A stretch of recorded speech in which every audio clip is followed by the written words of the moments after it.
tuwara tulog yun sila kabuk wa mag-helmet yun ngano mag-drive mag-motor nga di mag-helmet.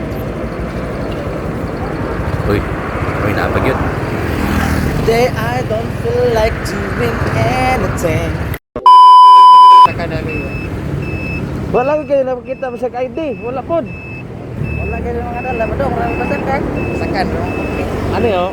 Kamu, kabalo mo kung kanain yung motor, impoundable na concept. Drive mo niya. Asa mo baksak ba? Huwag ka yung motor niyo. Bukoy kayo, sir. Wala, giday nila nanday. Dapat mo mga ID. Ako ba dala mo dong, marami pasakan. Guys, ako sa inyo, kasi mag-helmet lang mo po yung sa iyong safety. Para sa inyong safety lang ba? Kaya tabok-tabok na ba mo dire? Sa highway. Ayaw niyo, sipit nga. Mingon mo nga, diha rami. Padong mo sa basakan o kapasabot man da kayo, hugaw mo kayo yung motor.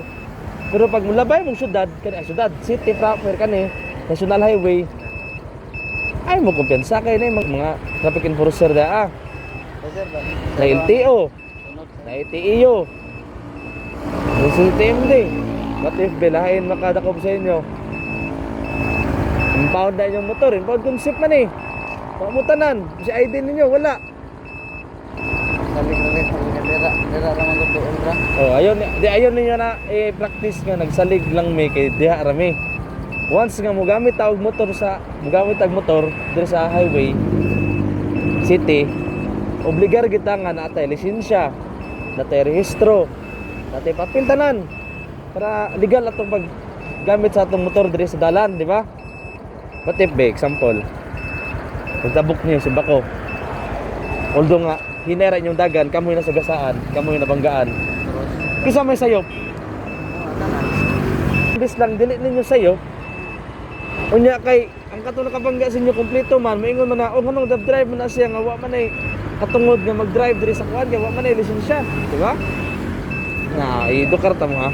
Ayaw ninyo i-practice nga drive mo sa kadalanan nga wala mo yung lisensya, wa mo tapos.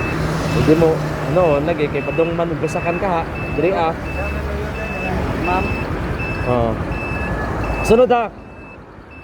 Ayaw ni natikita na mo sunod niya. Nana gyapon si di na mo mag-helmet. Warningan ta mo ron. Sunod.